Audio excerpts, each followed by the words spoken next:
You know, some people enjoy composing their own music, chord by chord, and others are happiest when they come across that one perfect song.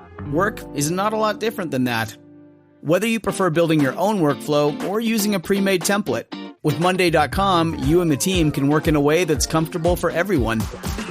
Tap the banner to go to Monday.com and build your own amazing workflow, or find an awesome template. No judgment.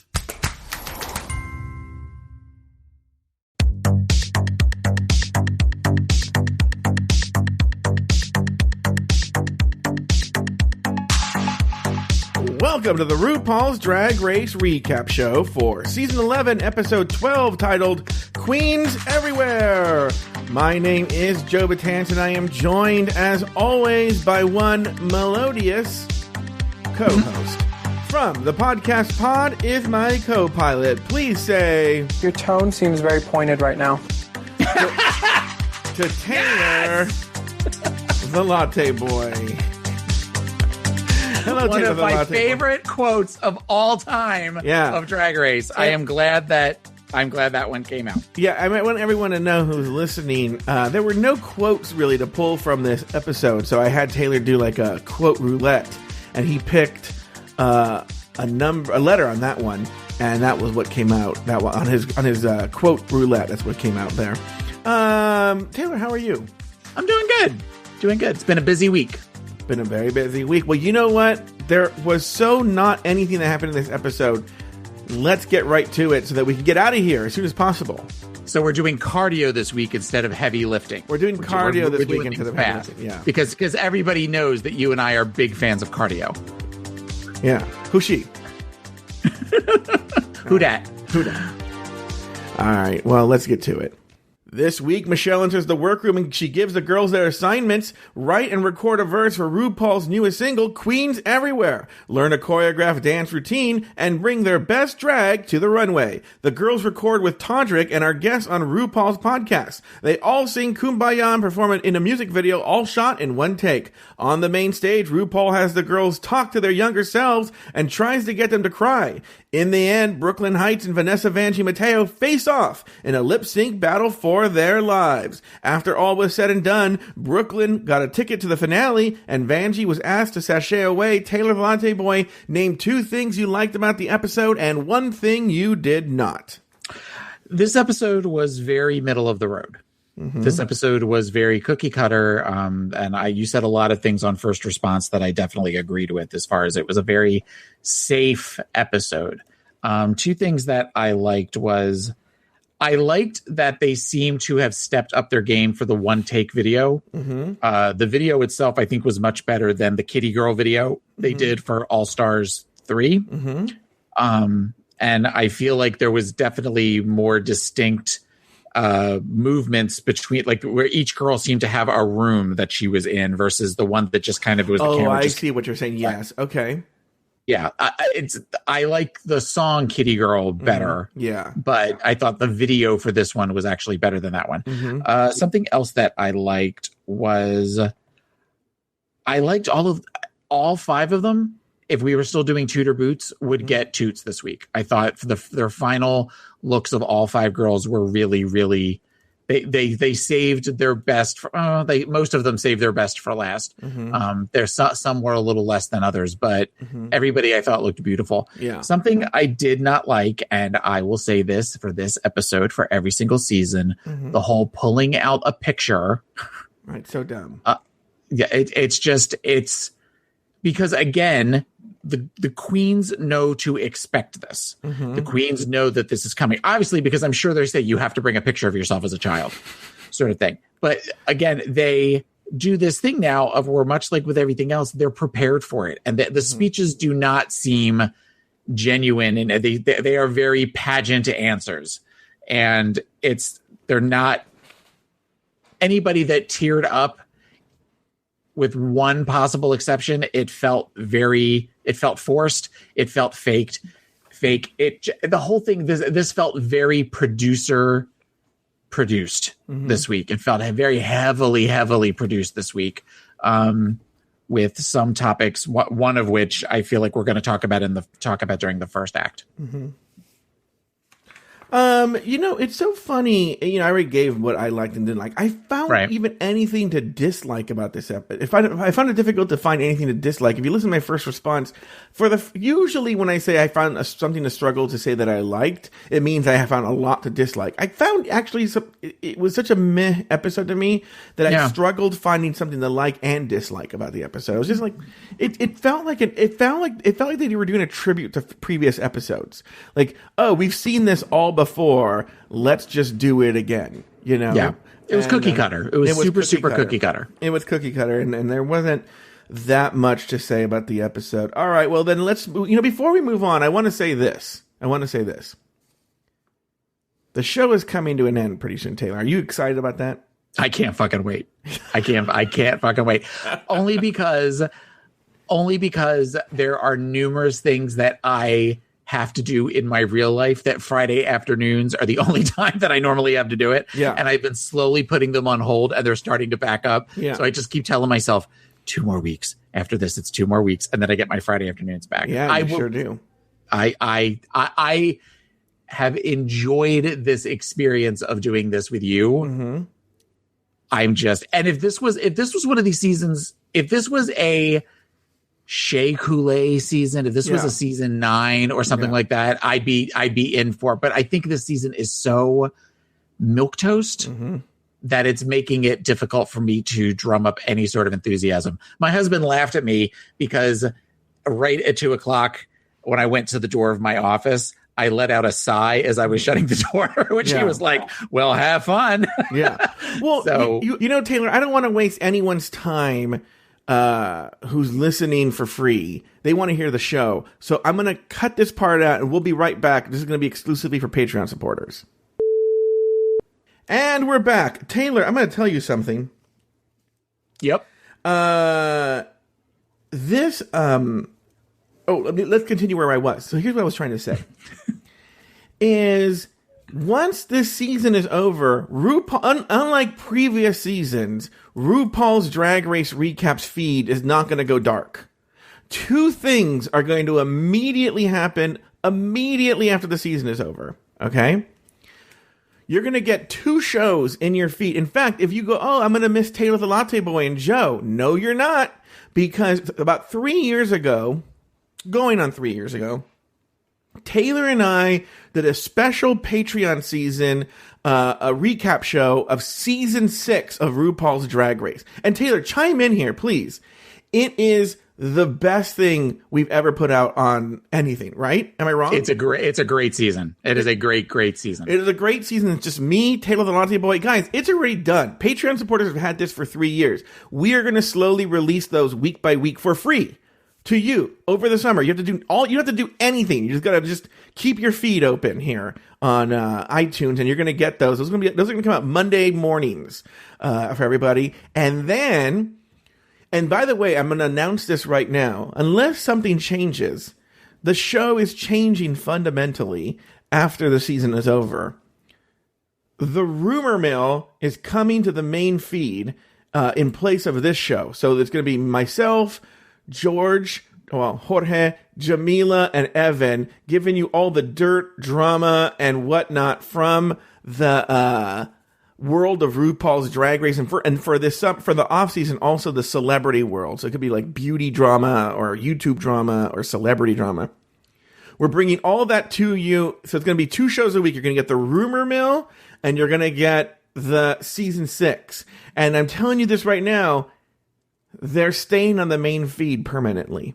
So starting with the next RuPaul's Drag Race season, it's going to be the first. You're going to get 3 shows a week for free. The first response, the main feed, the main show, and then you're going to get the rumor mill 3 times a week right here on RuPaul's Drag Race Recap. Always bringing you the most content, and look forward to that. So the rumor mill. So it's not going to be one of the things where we bring you the rumor mill and then take it away. It's going to be here forever. You're going to get it after the Patreon supporters, but you're still going to get it. Taylor, any other words before we go back into the show? No. Just I'm looking forward to season 6. Listening to it again. Oh, wow. Shade. Girl, that is what's called classic classic shade. Because, What? Well, because I go, we have these 2 new shows. We have Rumor Mill and Season 6. That's not how I meant it. That is Rumor not Mill how and I Season meant 6. it. I go, any thoughts? I'm looking forward to Season 6. Wow. That is not how I meant it. I will listen to the Rumor Mill when it goes. I have all of this. I haven't listened to any of the Rumor Mill at all this season. So I'm actually getting an extra show because I will get to listen to, I think it's like the last 3 episodes of the last All-Stars, because you guys had started talking about season 11. So I have all of this to listen to, because there have been lots of times that Joe has said to me, did you listen to this week's Rumor Mill? And I said no. And then he gets mad. Well, now I'll finally be able to listen to all of those. I've sent him screenshots of my downloaded episodes in my podcast aggregator. And it's just nothing but every episode of the Rumor Mill. And he just writes back like, whatever. Yeah. So, well, I'm going to tell you something here. I have nothing to say. Okay. I just know. Look, here's what I'm going to say. I know shade when I hear it. So when you say that really wasn't. Please, that wasn't shade. I'm looking forward to season 6. The shade of it all. Oh, that's not what I wanted to play. I wanted to the shade rattle. Where is the it? Shade button? I'm looking forward to season 6. Well, I can't find it. I have so many. Oh, here it is. Okay, sorry. Wait, don't play it yet. So ask me the question again. Any words, Taylor? Any final words here in the episode? Well, I'm looking forward to season 6. All right. All right. After Nina's elimination, the girls gather around the mirror and talk about how hard it was to see Nina go home. Silky is shook by being in the bottom 2. Akuria points out that she thought both girls would go home and that the 2 girls everyone named should go home were still in the competition. The girls in their confessionals talk about how underwhelmed they were with Silky's lip sync skills, and Silky makes excuses for her lip sync. Silky makes up with Evie. The girls congratulate themselves for being in the top 5, and the girls learn that Silky's heel was broken the entire time during the lip sync. Taylor, your thoughts on this cold open? I thought, okay, I have 2 thoughts that are possibly incongruent, which is shocking for me, I know. I think that Silky having to lip sync and doing such a shit job was good because she kind of needed a little bit of humbling from who she thought she was and what she thought she could do on this season. That being said, this episode, this felt like the beginning of an episode in which they were trying to shoehorn a redemption for Silky prior to going into the finale, so that she didn't get so that there was hope that she wouldn't be seen as the villain at the finale for the viewers at large that are going to watch the episode. I know that you went to the finale before this aired, but everything that they seem to be painting Silky in a much, much, much softer light this episode, and recognizing all of these things about herself or being pushed to talk about these things about herself that just didn't feel, it didn't feel like it was the same character that we watched for the previous 10 episodes. And I just feel like we've talked about how producer driven this season has been. It just felt very like we've got to do something to like save this girl kind of thing. That was the vibe I got throughout the entire episode, but particularly in that beginning part.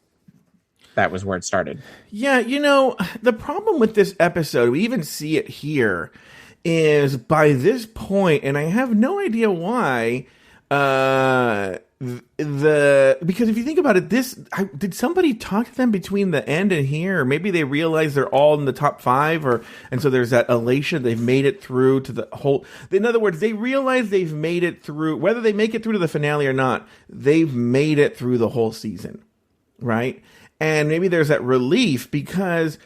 Remember, even the last episode, they were kind of fighting a little bit, not much, but they were kind of fighting. Now, remember, this is the same day as the episode, this cold open, and they're already like so much nicer to each other and just so loving each other and so like in this new place. And I think, the closest it gets is that everyone kind of gives side eye when Silky says that No Scrubs isn't in her the kind of music that she likes.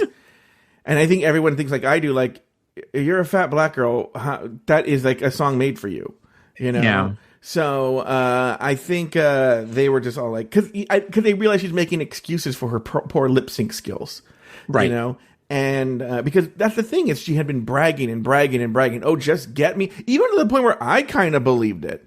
You know, like, yeah. I think even people who didn't like Silky had to acknowledge that she had the swagger and the confidence that you would need to deliver a great lip sync. And so I think everyone was probably like, yeah, she's probably a great lip syncer, and so was surprised that she wasn't that good. And then to watch her make an excuse for why she wasn't that good was sort of crazy. Yeah. It's sort of cuckoo town. Other than that, though, there wasn't really much to that cold open.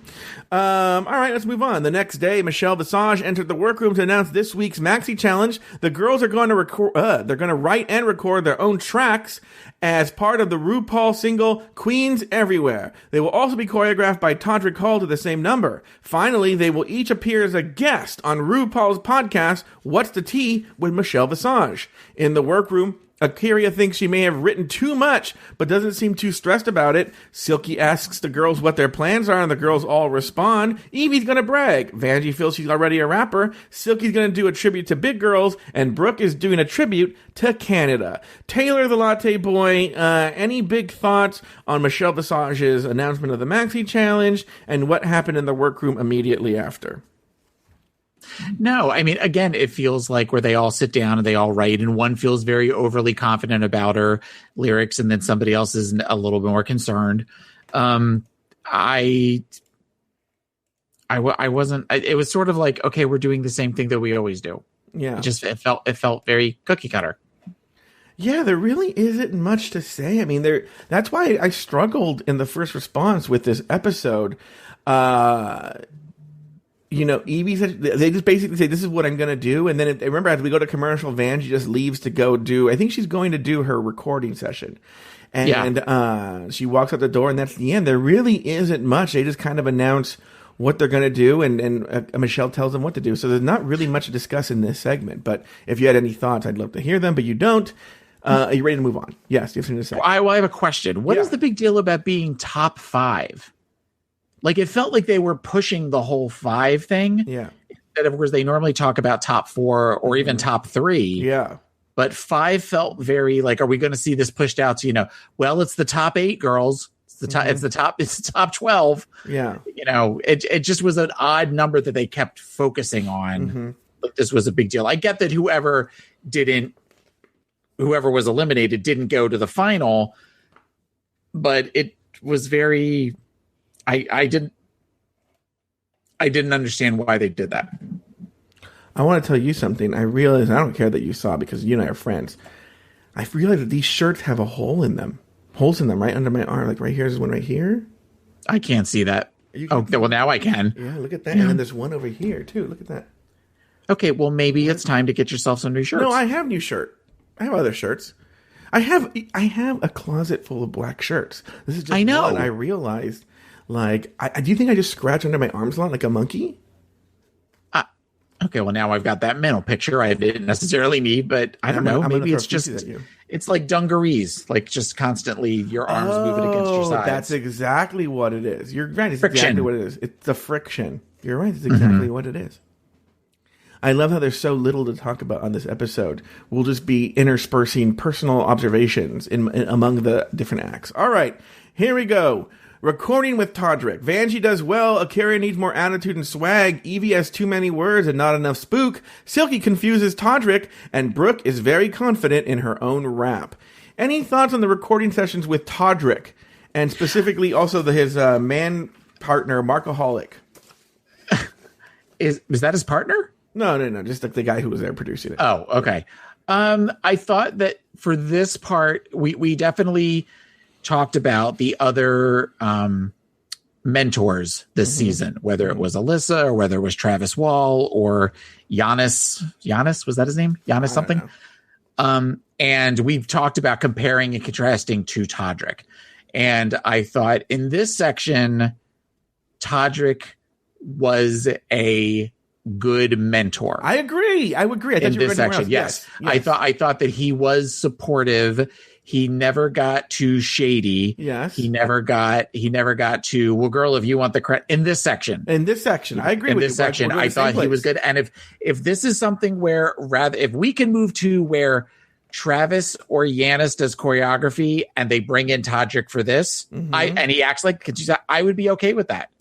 I would be accepting of him filling in the Lucian Piani piece in that regards. Yeah, I agree with you. I 100% agree with you. I thought he was fine. Nothing much. Nobody was so off. The closest was Silky. Kind of. Todrick was expecting her to have because so much swag she has in her personality that she'd bring more swag to her rap. And he was a little surprised that she didn't, but that was the worst that it got in this segment. It seemed like everybody pretty much delivered. Even Akuria, who he was the same sort of problem.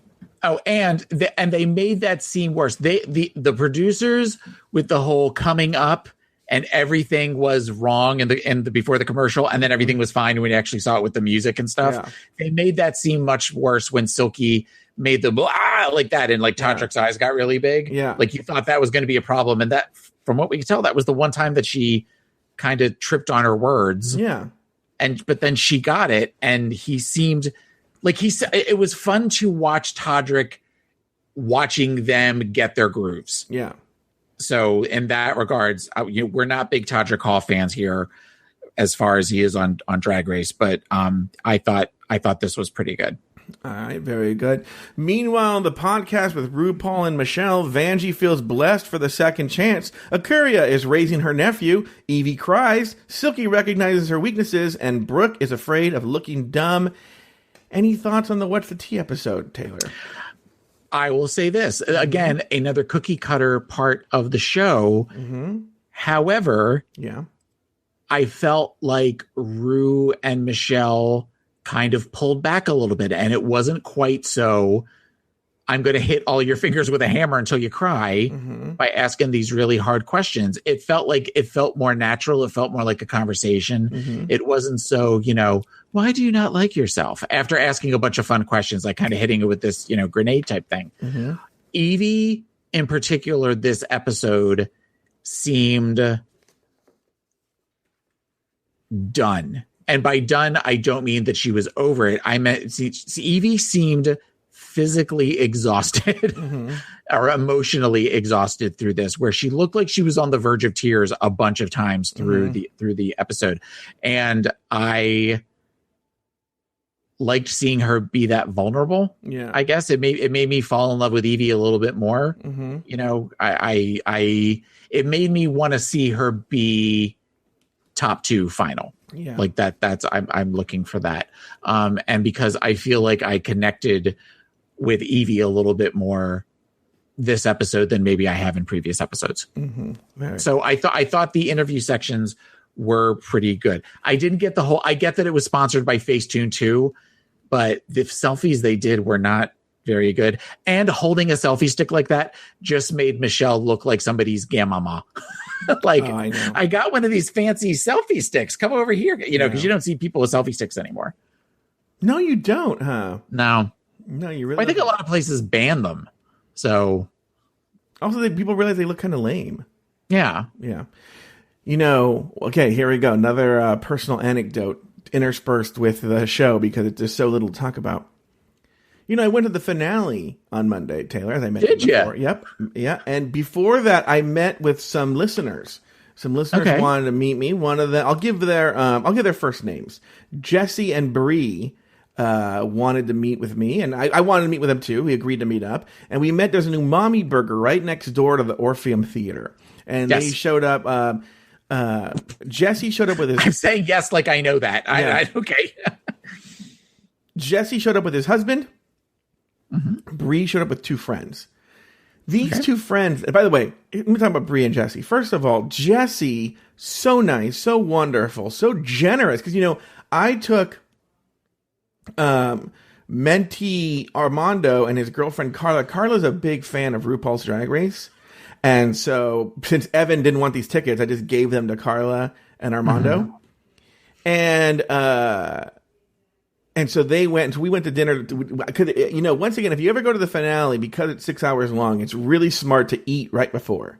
Because there's no food there, there's nothing, you're there, right? That's my life motto. Yeah. It's always smart to eat before. Yeah. So I said, eat a big meal, buddy, because, you're not going to eat for 6 hours. There's nothing, right? And so we were eating, and Jesse, was with us, and his husband, and Bree and her friends. Jesse picked up the tab for everybody at the table. That's nuts. That's crazy, That's right? Nuts. Yes. And so that's very kind. It's very, very, very kind, and we really, really, really appreciate it. And he told Bree, because Bree was like, let me pay you, right? And he was like, do me this favor. This is even more kind. He says, donate to Joe's nonprofit. Yes. And then I'll even top that. I got a donation from Bree to the nonprofit for what she thought. Yeah, I'm not going to say how much, but a very generous donation from Bree to the nonprofit. And I was like, oh my God, these people are so amazing. But the other thing too, Taylor, and I know this is going to sound so narcissistic and awful and solipsistic, actually. It was great to meet these people because you realize, the people who listen to the show, they have lives and friends and jobs, and they're complete human beings. They're just not names in a chat room. They have both of them have really cool jobs. They have really cool friends and or husband. And it was like, oh my God, we actually touch people. And if you're under 23, I was going to say, hi, Aiden. Over 18 and under 23 in more ways than you anticipated. And at the $10 Patreon level. At the $10 Patreon, you get to date Joe Betance. So it was amazing to sort of deal with them in that way, to meet real people. And so Bree, Jesse, it was very lovely meeting you. And it was fantastic. Well, I look forward to maybe meeting them next year. Oh yeah, they would. Oh my God, they are such big fans. So they would be so excited to meet you. And for people that live on this coast and maybe in my area, there may be an opportunity for folks to meet me coming in the near future. Details to follow. Joe doesn't even know about this. I'm trying to figure out what it is. I'll tell you when we're done with the show. Oh, okay. Because it's not official yet, but I was asked something today that I was like, yes. Taylor's the new host of All Right Mary. Actually, I'm combining All Right Mary, Squirrel Friends, Cocktail Hour. What are the other ones? The other shows, all the other Grizzly ones, Kiki. And we're just going to do we're starting a Drag Race network. Yeah, exactly. And I'm going to be the president and CEO. Yeah, very good. I own 51% of these podcasts. Yeah, all right, very good. All right, moving on. It's a dance rehearsal, and Akira struggles. Vanjie needs to bring the face. Brooke is white. Evie flails around, and Silky brings the moves. Later, Todrick leads the girls to a set of the music video and tells them they will have one chance to get it right, and the girls look nervous. Any thoughts there, Taylor, on the dance rehearsal? Well, this was where Todrick started to show his true colors. Yeah. But it wasn't as bad as it had been. You're right. I think Todrick isn't as bad as he was in the as he has in previous seasons. But that said, he is still problematic in that, like, I felt with that last choreography, he was so, remember when Evie was having problems? He was so understanding. And yet, in this one, he wasn't as, Todrick was like, I brought this up in the first response, but he thanked Silky for not having asked for adjustments. Yes, talk about a shade button. Yeah. That's I didn't expect your fat ass to be able to do the things that you were able to do kind of thing. And that was a backhanded compliment for the time. That was not. I noticed that too, and I'm glad that you picked up on that and talked about it in first response. Yeah. But that's very Todrick. I mean, like, I think that's The whole thing is that I think Michelle does this too. What happens is I believe that they're friends with the producers, and they could be even including RuPaul. So they're going to be the henchmen. They're going to be the Smithers to the Mr. Burns that are the people who runs the show, and they're going to do their dirty work for them, even if they're not asked. I think basically it's the thing. What's funny is it's what RuPaul accuses the queens of doing. I feel Michelle and Todrick do it themselves. They self-produce. They've decided they're going to be producers now, and they're going to act the way that they feel they should be acting. Yeah. No, I can definitely see that. It feels like a hungry statement, and that they're trying to, that Todrick maybe has recognized in times past that his attitude is not as appreciated working in previous seasons, but he just figures if he hits that right spot, if he hits that right sweet spot, then he will be the new fourth judge that'll be in rotation all the time for the judges panel. I have a question for you. Go ahead. I have a question for you. So, fuck, marry, kill. Yeah. Todrick Hall. Dustin Lance Black. I'm writing these down.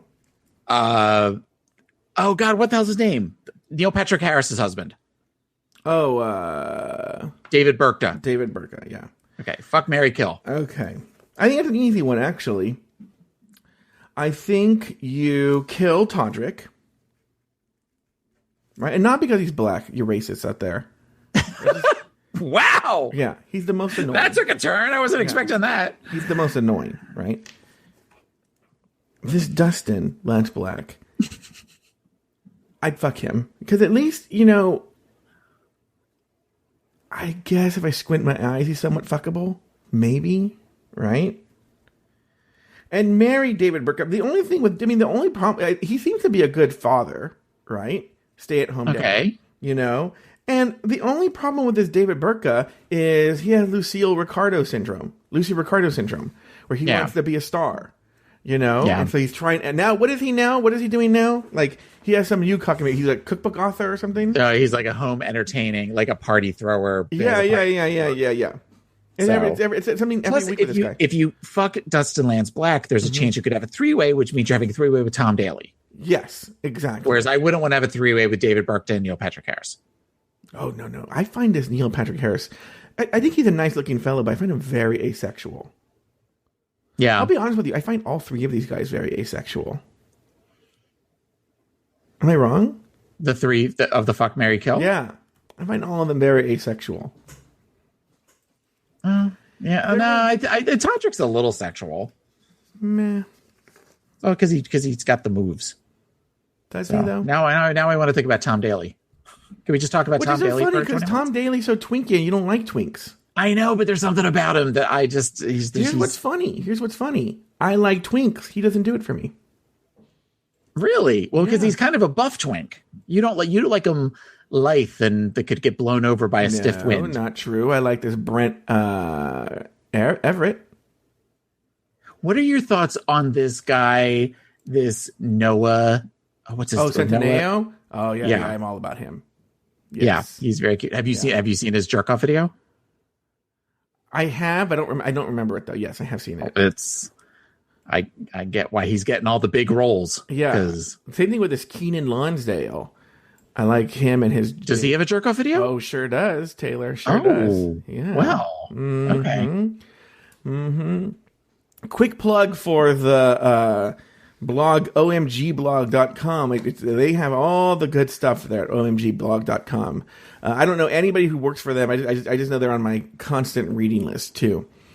All right, very good. Let's move on. It's Elimination Day, and the girls are welcomed into the last day in the workroom with drinks from Mickey's in West Hollywood.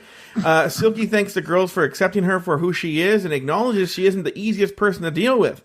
Brooke thanks everyone for helping her come out of her shell. Evie thanks all the girls for accepting her for who she is. Silky has a special hairdo for the day. The girls go over their favorite moments from the season, and Vanjie and Brooke inform everyone that they plan to continue the relationship after the season wraps. Taylor the Latte Boy, any thoughts there on the Elimination Day? Okay, well, let's get one thing straight. Yeah. The drinks weren't from Mickey's. The drinks were from a laser printer that would print on stickers that you can slap on glass. I didn't get the whole why. That was a weird plug to where they're all going to drink. I think I have a theory what it is. Go ahead. Okay. Well, I mean, I get that a lot of the queens, particularly the Los Angeles-based queens, perform at Mickey's. Yeah.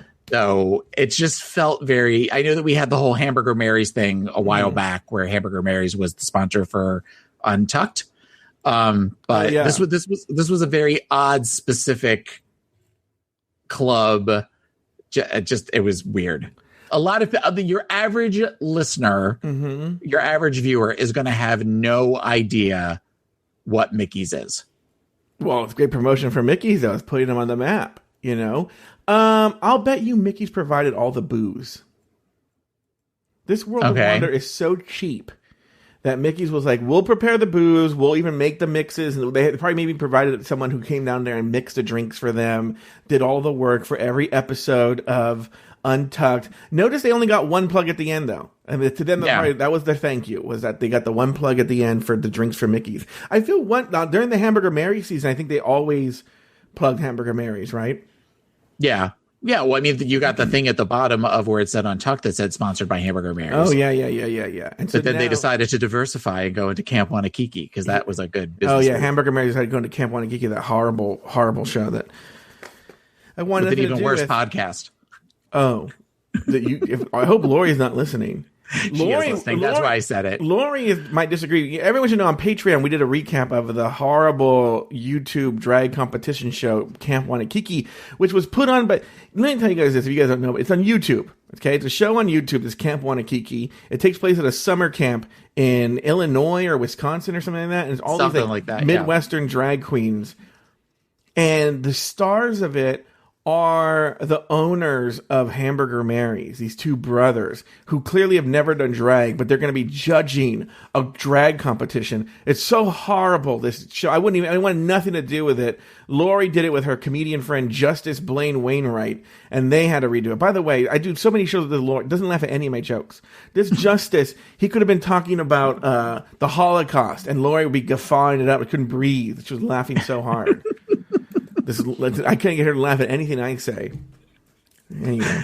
Any other thoughts on the Elimination Day? I mean, it was just like a standard. Everything was we love you, we love you, we love you. Well, and this is always the way it is, that you very rarely get a big fight at the end between two queens. Everybody kind of comes together and they realize they're, that they've had this common bond, that they've gone through this journey together, blah, blah, blah, blah, blah, blah, blah. And it's people make up. People all get all, kissy kissy, let's keep in touch kind of thing. Mm-hmm. It's whatever. There's really nothing to say on any. I'm looking at these whole segments here. There's nothing to say. All right. And anything before we move on, Taylor? No. All right. Well, now that the season may be wrapping up, that doesn't mean things are slowing down over at Patreon. This summer, we have a whole slate of brand new shows. We're covering Drag Race Thailand, Finding Prince Charming, and a whole slew of brand new shows 6 days of the week. That doesn't include all the live shows, both impromptu and scheduled, that occur throughout the week. Like, for instance, I'm not even joking, Taylor, if anyone heard this first response from yesterday, I was in the middle of the day. Evan texted me and said, would you mind going on live with me on Patreon? I need to talk about this Survivor finale. I'm so worked up. I want to talk about it.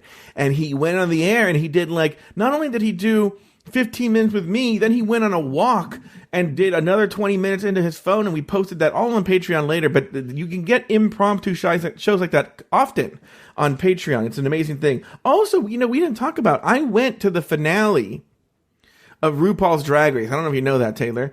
And you don't say. Yeah.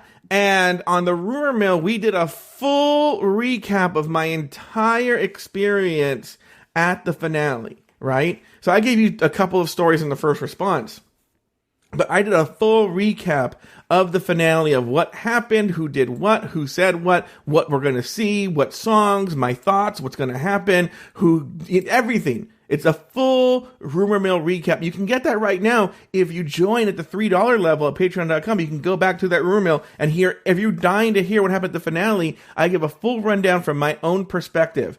Also, this week, Taylor, because don't take my word for it. I obviously have a vested interest in saying these things. This week, we talked to Patreon supporter April about her own Patreon experience. Take a listen. We put out so many shows. Do you ever get annoyed by how many shows we put out?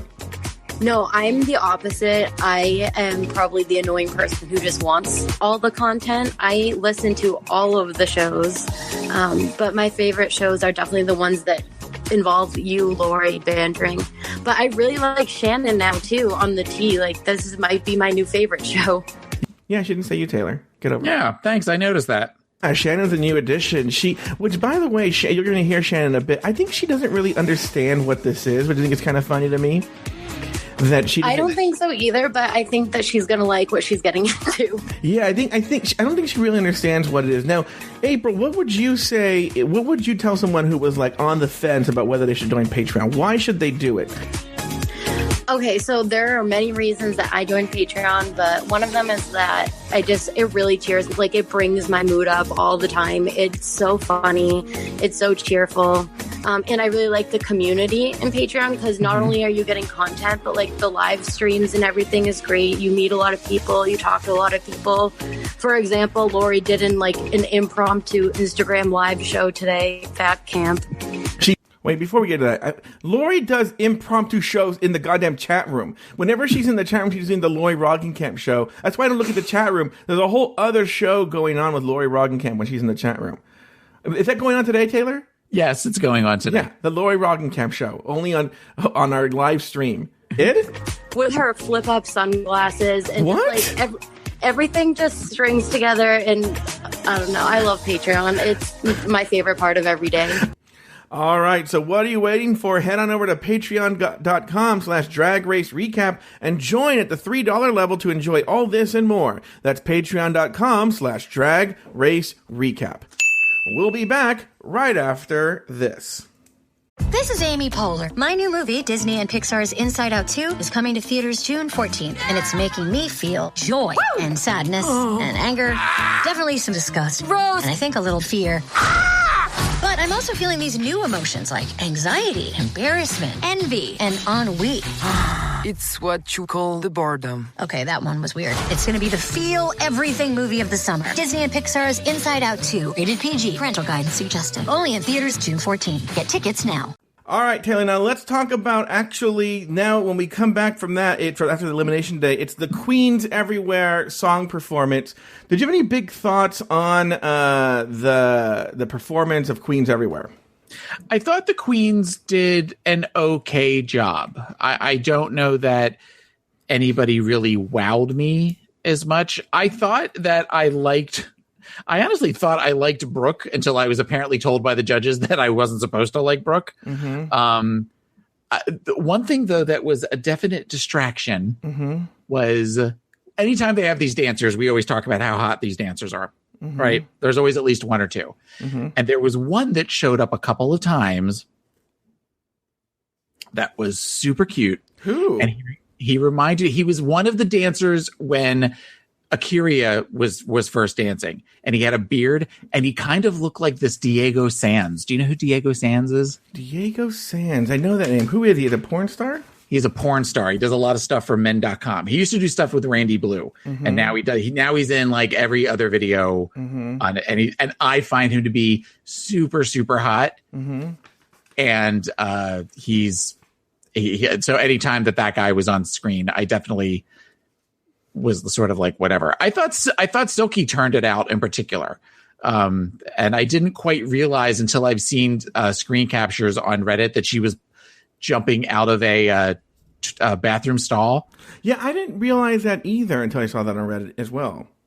Yeah. And it's one of these where I saw it and it was attached to something that said, when you're at the gay bar doing taking a dump and into you come on the dance floor. So the way she came jumping at everything. So that made me laugh. And also I'm seeing something in the chat room saying that the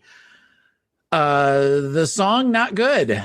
The Queens Are Everywhere is not. She's Rue is trying to catch lightning in a bottle 2 times with Call Me Mother. Mm-hmm. And because when this song came out a couple of weeks ago on Apple Music, I listened to it and it sounds like it was made to add lyrics to. Yeah. Where she doesn't really say anything. She just kind of was sort of like that. She's a super queen. Yeah. And then there's really these big spaces of nothing. Mm-hmm. And that's not a good look for music. That's something where you want her to do her own thing. And I was not impressed with the song. Yeah, I think RuPaul is going through a thing where now it's just she's going through the motions. You know, I read a rumor, I don't know if it's true or not, but they plan to take a longer break after season 12. And I hope that's true, because I think Ru needs to recharge her batteries in terms of the show, because it just seems now like the songs are being made, they're being made for the show. You know what it reminds me of? He-Man and the Masters of the Universe. All right? Mm-hmm. I'll tell you what I mean is, before He-Man and the Masters of the Universe, they made toys out of cartoons that were already popular. Oh, that cartoon's popular, we're going to make toys out of it, right? Yeah. But then He-Man was the first cartoon that was made specifically to promote toys. Right. And so it sort of feels like that now where... and make little boys in the 80s gay. Oh, were you gay for this He-Man? Oh, I loved He-Man. Have you ever seen... I had all the He-Man of the dolls. Have you ever seen my gay Prince Adam? Your gay... You have a Prince Adam doll? Mm-hmm. That's gay? No. Oh, you never seen it? We'll do it. We'll do it soon. I've seen the Prince Adam, the one they've released a Prince Adam that was a Comic-Con, then the pink shirt and the purple pants. Yeah, I got that one. Oh, cool. Yeah. I had... Whenever John Paul goes to Comic-Con, I'll pick some toy that I want from there. He brings it back for me. Okay. And that was the one. We never talked about my drama with this. Oh, okay. I'm going to put a note to talk to you about it after the air. Okay. In front of the listeners here now, but no one cares about it here. All right. Prince Adam. Okay. But the point I'm making is that this RuPaul is now just making shows. In other words, in the past, the show highlighted RuPaul's catalog. By the way, at the finale, so they always take these long breaks. I don't know if I told you this, but I went to the finale on Monday. And, you don't say. No. And, yeah, I did. And anytime there's a break, they have about 5-minute breaks. They play music, and it's always from the RuPaul catalog. It's the same. I heard Peanut Butter 100 times on Monday. Oh, God. Yeah. Well, they can only play so many songs, you know. Yeah. And anyway, so before RuPaul had a catalog of music that they pulled from, and that made sense. But now it seems like they're making music specifically for the show. Now it's the tail is wagging the dog. Yeah. You know, and so because of that, we're getting shitty music that's just made so that the queen can add a verse, or it's only made specifically so they can promote it on the show or be the runway song or whatnot. The music there therefore suffers as a result. Not that RuPaul's music was already this great music anyway, but they were, to use the parlance of the young, they were bops. You know, some of them.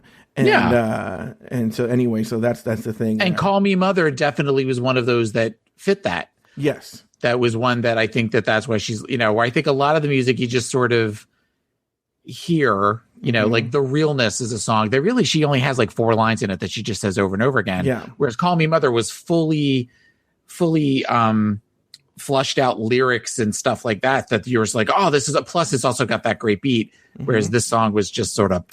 Mm-hmm. Well, you know, it's I forgot. I lost my train of thought. What I was going to say there, but you know, in terms of the performance, I barely remember any of their performances. I'd have to watch them again, but I barely remember any of them. They were so not memorable. There were no epic verses like you've had in years past. It seems to me, I will say, it seems to me that the only people, unless I can think of other examples, that are really good at this are the All-Stars. Because they have the confidence to pull off the lyrics. You know, these girls don't know how popular they were going to be or are, because it's even, think about all the great ones. All Stars 2 had a great one. Kitty Girl All Stars 3 had a great one. All Stars 4 was not so good. No, I was going to say All Stars 4 was that was the Super Queen one, which was horrible. Which was horrible. But now we're starting to, All Stars 2 and 3 had better drag queens. You know, now they're starting to like use up all the All Stars people they can. You know, when I was at the finale, I don't know if I told you I went to the finale, Taylor. Oh, you don't say. Yeah. There were all these people there that you're like, oh, you know, they're here because they're vying to get on All Stars. Like this Kimora Black and this Nicole Page Brooks and this Pandora Box. Even people who had been on All Stars before, you know, they're there because they're trying to get their eyes in front of World of Wonder. Like, look at me, look at me, look at me. Angina was there. Well, it's feeling like anytime you read any sort of review or of an episode, or you listen to other podcasts, they all seem to end with, well, they're clearly going to go to All Stars. Well, not everybody from season 11 can go to All Stars. Mm-hmm. Who do you think? This was asked of me yesterday. I was going to say we should go through the list, go down the list, and see who we think is All Star worthy. Well, look, here's the thing. Well, we'll go through that list right now. Let's just assume, though, for the sake of the list, anybody who makes it to the finale and doesn't win is not necessarily a shoo-in, but a strong contender for All Stars. So okay, because any of the four. I feel as though not everybody that's in the top four is necessarily an All Star contender. So I can only think of one. I can only think of one that wouldn't be. Okay, all right. So who was the first one to go home? Was Soju? Do you think Soju would be on the season of All Stars? No.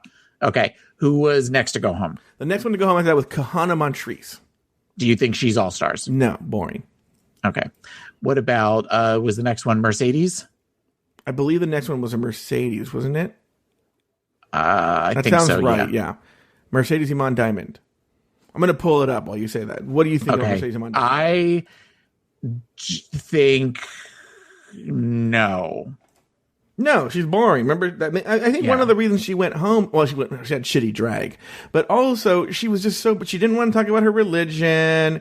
I'm not saying she should have or not, but like if you're trying to stay on this TV show, you have to talk about this religion that you're doing. Yeah. Or you have to give the producers what they want, is what I'm trying to say. Right. Okay, so then the next one to go home. Oh, I'm sorry. Before Mercedes Iman Diamond was Honey Davenport. I think Honey Davenport would be on an All Stars, but one of the first ones to go home. Oh, really? I don't know if she was so invisible. She wasn't even invisible. She was even invisible on the episode where she came back. I think she looking like Trade, though. That was worth it.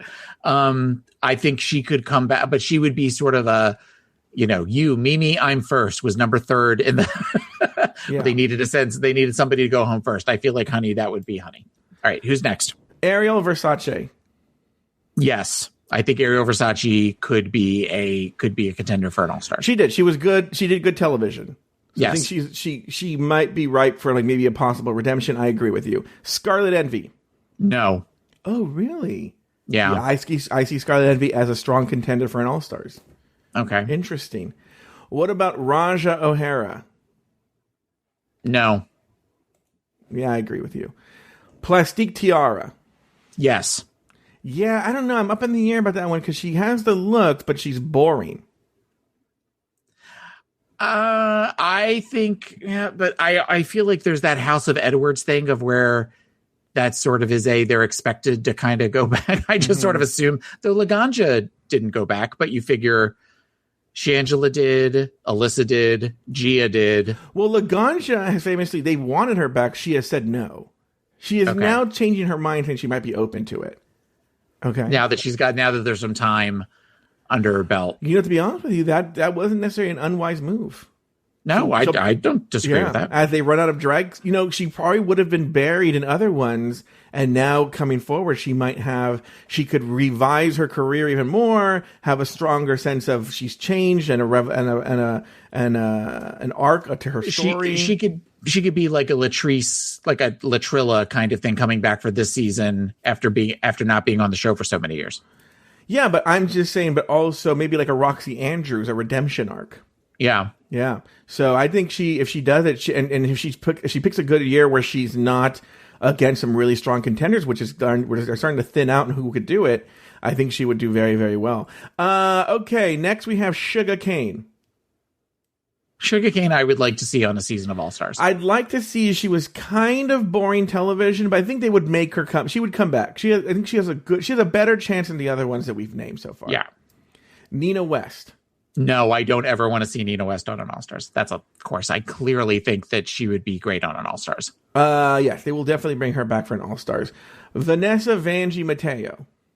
I'm going to say no. I don't think that she would. I don't think that. I mean, I have a feeling though she would come to the opening of an envelope, so maybe that's wrong.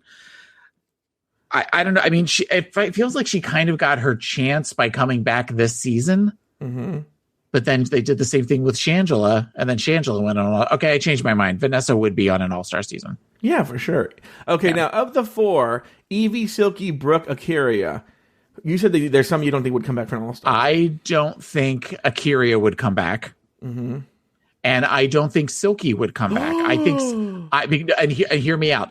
Silky began and ended this season talking about how she wants a cooking show. So she wants her own platform. She thinks she is worth her own platform for World of Wonder via a cooking show or or a fashion view review, whatever the hell that show is with Raven and Rajes. So I think that for her to come back to this would be beneath her, and she would be expecting to get her own platform versus having to compete against other queens again. I think you're wrong. I think she would want it for a redemption arc because she saw how she came off during the season. And, yeah. Okay. I think she would, 100%. Yeah. So I could see Evie coming back. Mm-hmm. And I could see, can I see Brooke coming back? Mm-hmm. I think they could offer Brooke a chance to come back. I don't know that Brooke would take it. I think she would. I think they're all thirsty. I think they all take it. Okay. All right. Now, Taylor, you know what it's time for? The looks. It's time for the looks. Today, the category is Best Drag. Do you have your looks pulled up there, Taylor? I do. So, who do you want to go? What order do you want to go in? Well, we'll go in the order they came out. Okay. The first one out was Brooke. She went back to her ballet roots on this one. Came out like a ballet dancer.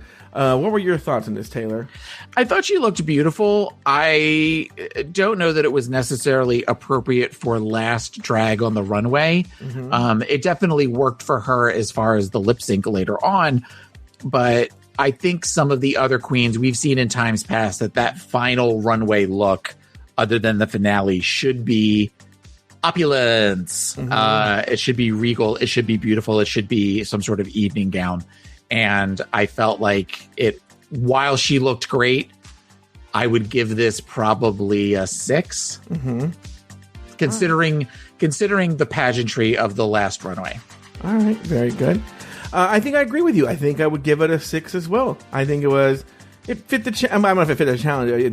That's her. I've seen her come out in better drag. I think that was one of the comments on the runway is, this is your best drag. Not that it's bad drag. This is your best drag. We've seen you in better drag this season. Yeah. And I kind of agree with that. And so I think that's why I give it a 6.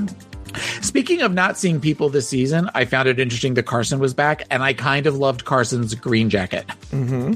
Oh, yeah. What did you think of RuPaul's looks? I don't remember it. So that should tell you right there. I don't remember how Ru looked. She was wearing like a purple, very big purple, almost like Barbie style. Oh, yeah. No, I did not like that. It looked it looked very much like, and I think I've used this analogy before, the thing that your grandmothers would knit that would make a dress for a Barbie that could sit in a roll of toilet paper. Like that's kind of what that looked like to me. Yeah. All right, next down the runway, we had Silky Nutmeg Ganache. She was doing a nude illusion gown with shades of pink. Taylor, give me your thoughts here on this outfit. This was the prettiest Silky's looked all season. Mm-hmm. I thought Silky looked great with the cinched waist. Mm-hmm. I thought her hair was great. I thought the dress was very flattering for the most part for a girl of size. and I thought she looked very pretty. I liked the color. I liked the use of the nude color with the different colored stones that went the beading that went down it. So I would give this for Silky. Well, not for just for Silky, for anybody. I'd say she was a solid 8. I think I'd give it a 7. Okay.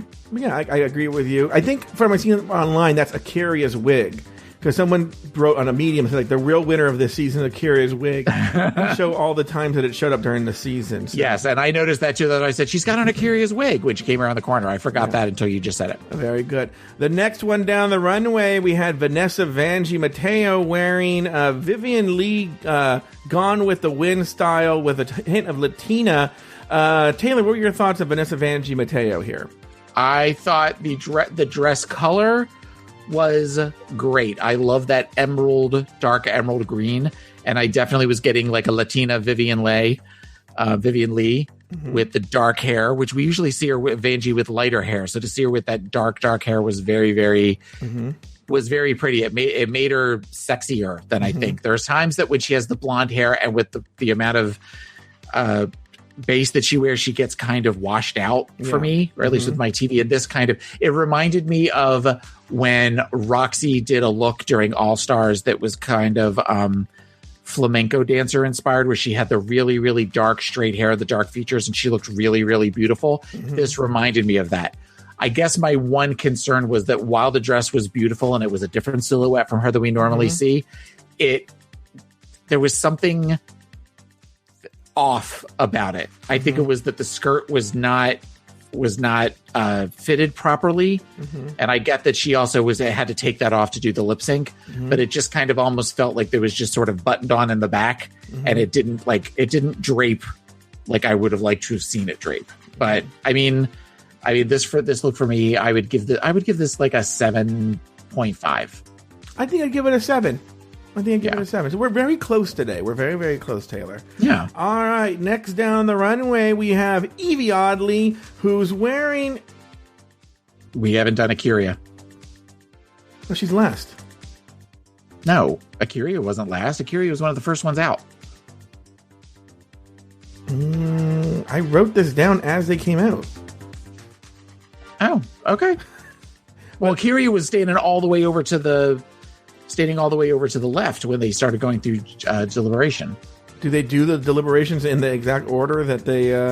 I thought they did, but I guess they did. I'm sorry. So, Evie Oddly, I'm sorry. No, we could do... Look, Taylor has a boner for doing Akira. We can do Akira I like right order now. In my life. I like to know what to expect. You're going to be really embarrassed when you rewatch this episode. All right. So who are we doing? Evie We're doing Akira? You, for some reason, you're obsessed with Akira. Okay. Akira was wearing a blue pageant gown with bejeweled pageant gown. Your thoughts on this, Taylor?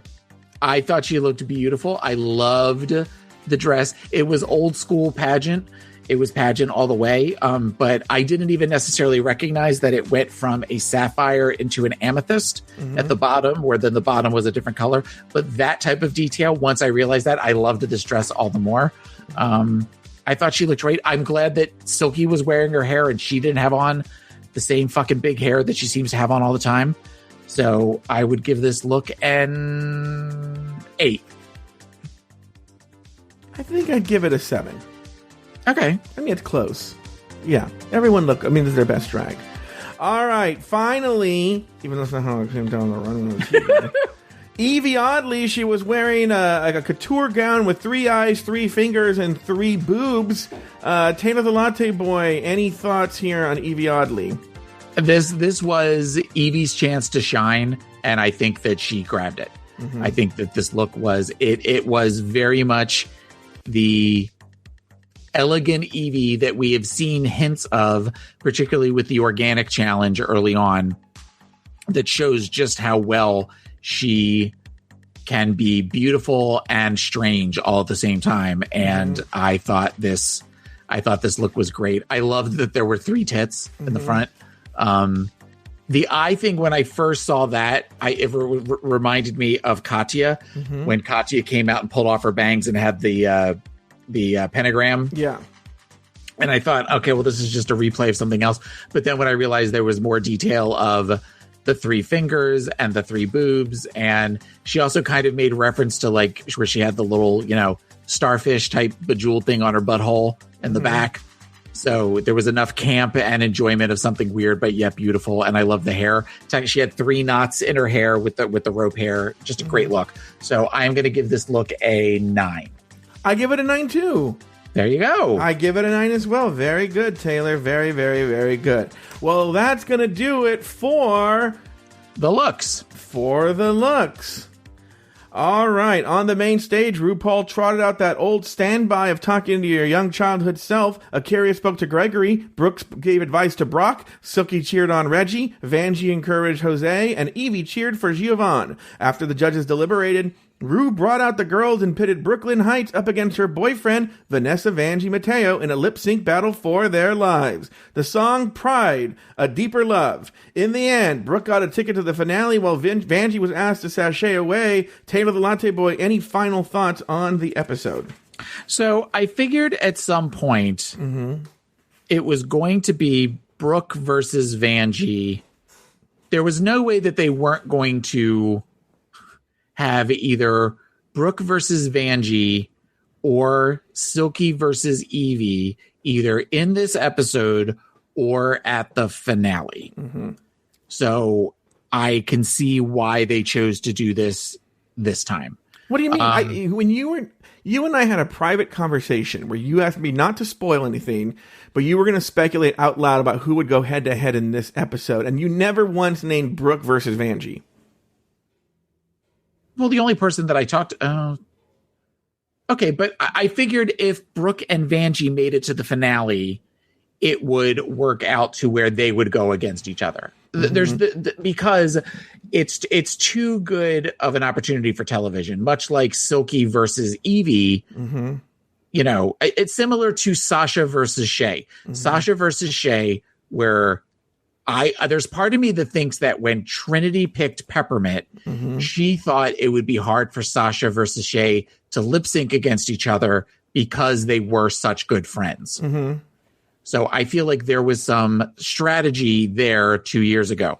So we have this opportunity to kind of repeat that, only they're boyfriends at this point. I think the audience wanted this on some level.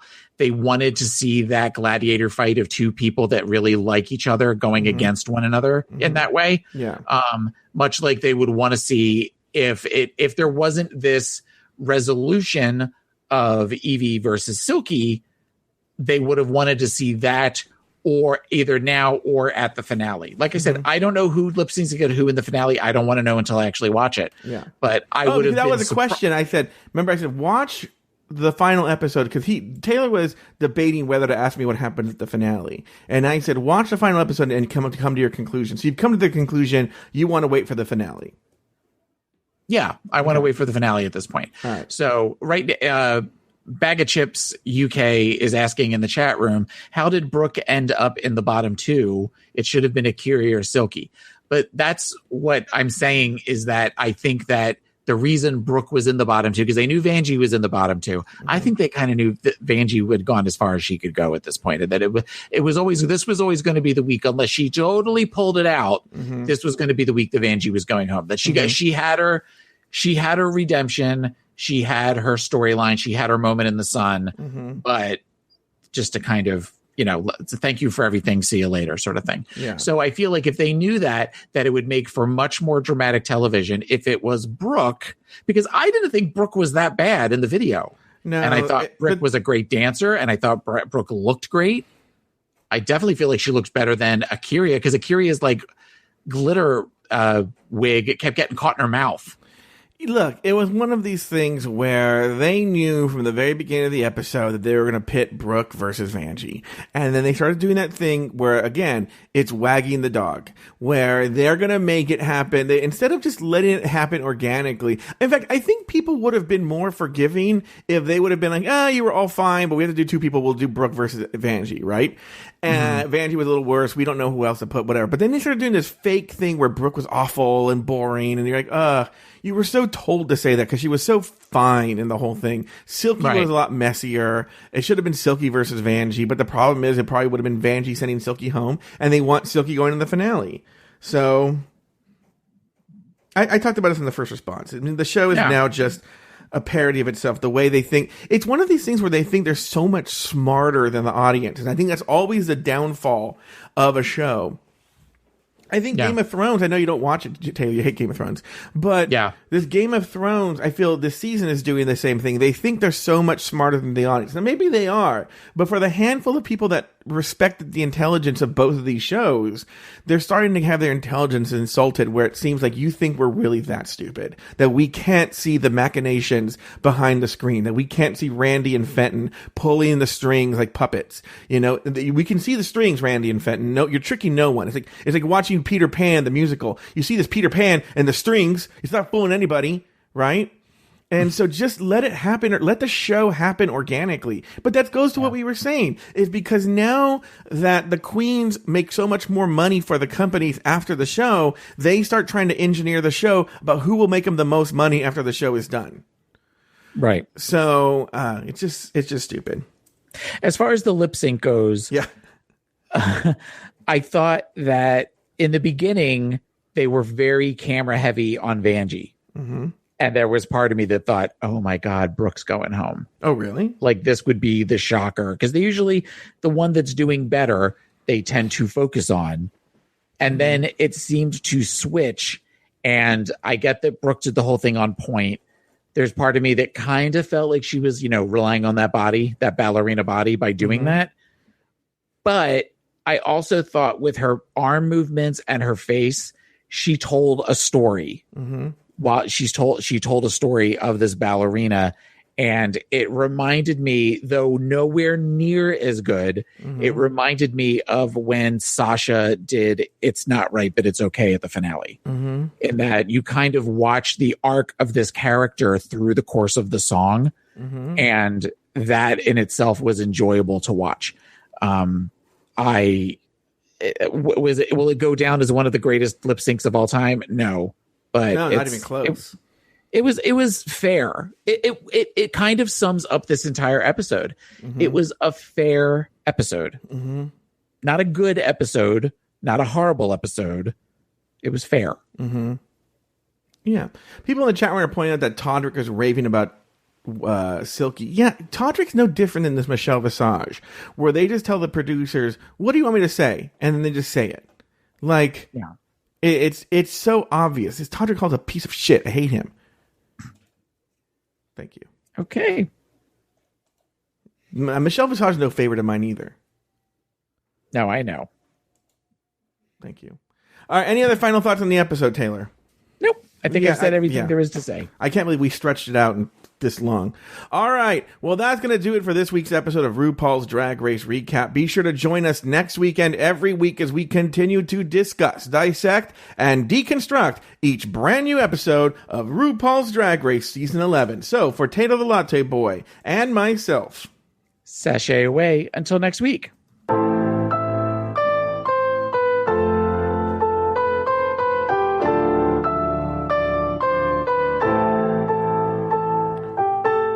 Want to share your thoughts about Drag Race? Email us at dragracerecap@gmail.com. For up-to-the-minute news about the show, follow us on Instagram and Twitter at Drag Race Recap. You can also follow us on Facebook at facebook.com/Drag Race Recap. For bonus content and to support the show, head over to patreon.com/Drag Race Recap. Taylor has his own podcast. It's called Pod Is My Co-Pilot, and you can find it at podismycopilot.com or wherever you get your podcasts. You can follow Taylor on Twitter and Instagram at PIMC Taylor. Follow Joe Betance on Instagram and Twitter at Joe Betance. That's BETANCE. The outro music was written by Lucian Piani and arranged and performed by Alex Lefebvre. You can find Alex Lefebvre on Instagram at Alex Lefebvre Music.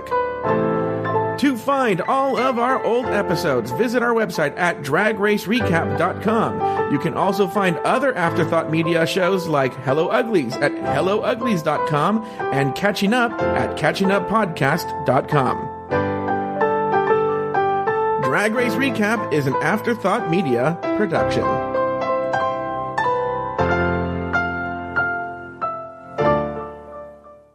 Say goodbye to your credit card rewards. Greedy corporate mega stores, led by Walmart and Target, are pushing for a law in Congress to take away your hard-earned cash back and travel points to line their pockets. The Durbin-Marshall credit card bill would enact harmful credit card routing mandates that would end credit card rewards as we know it. If you love your credit card rewards, tell your lawmakers, hands off my rewards. Tell them to oppose the Durbin-Marshall credit card bill.